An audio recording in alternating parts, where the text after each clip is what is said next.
আজমাইন।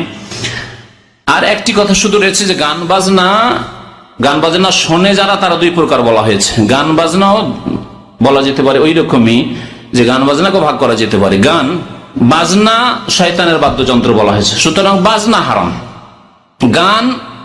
গানকে অনেক সময় সঙ্গীতের নাম দিয়ে বলে, কবিতার নাম দিয়ে যদি বলেন, তো এই ক্ষেত্রে আমরা বলবো যে যদি সঙ্গীত এমন হয় যেই সঙ্গীতে শিরক নেই, বিদআত নেই, ইসলাম বিরোধী কথা নেই, গঠনমূলক কথাবার্তা রয়েছে, আর তাতে অশ্লীল কথাবার্তাও নেই, যৌন সম্পর্কীয় কথাবার্তা নেই, এই কথাগুলি মনে রাখবেন। প্রথম কথা কি বললাম, যে সেসব গানে কি নেই, বাদ্যযন্ত্র নেই, বাজনা নেই, সঙ্গীত বা কবিতা আবৃত্তি করছে কেউ কোন অনুষ্ঠানে, যাতে শিরক নেই, অতিরঞ্জন বাড়াবাড়ি নেই।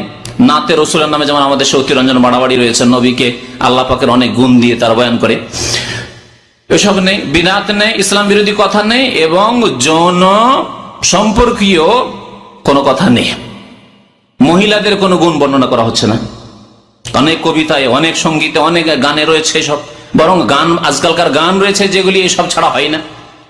এসব যদি না থাকে আর বাজনাও না থাকে, গঠনমূলক কথাবার্তা থাকে, তাহলে সঙ্গীত পাঠ করা যেতে পারে, আপনার কবিতা পাঠ করা যেতে পারে, আমাদের দেশে যেগুলোকে গজল বলে বা এরকম কিছু বলে সেগুলো পাঠ করা যেতে পারে। দ্বিতীয় হচ্ছে যে আজকালকার যে অধিকাংশ লোকের গান, সেগুলি হচ্ছে অশ্লীলতা ভরা, অশ্লীলতা তাতে রয়েছে, অশ্লীল কথাবার্তা, মহিলাদের বিভিন্ন দেহের অবস্থার কথা অথবা যৌন সম্পর্কে বিভিন্ন কথাবার্তা, এগুলি দিয়ে গান। এক পুরুষ এমনকি কিছু আকর্ষণীয় কথাবার্তা বলছে, তখন তার উত্তরে এক মহিলা আকর্ষণীয় কথাবার্তা বলছে। তো এইরকম যেগুলি কথাবার্তা রয়েছে এগুলি হারাম, অশ্লীলতার কারণে, ফাহেসা অশ্লীল কাজের জন্য হারাম। আর যেসব সঙ্গীতে, কবিতায়, কাসিদায় শিরক রয়েছে, যদিও ধর্মীয় কিতাবে থাকে, যদিও ধর্মীয় অনুষ্ঠানে হয়, যদিও জলসা ওয়াজ মাহফিলে সেগুলি নাত পাঠ করা হচ্ছে, কিন্তু সেগুলি হারাম, কারণ তাতে রয়েছে শিরক।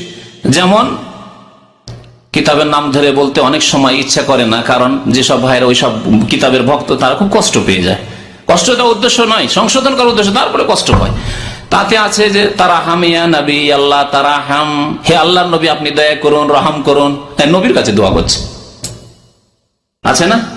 ফাজাইলে দুরুদ কাসিদাই লিখছেন।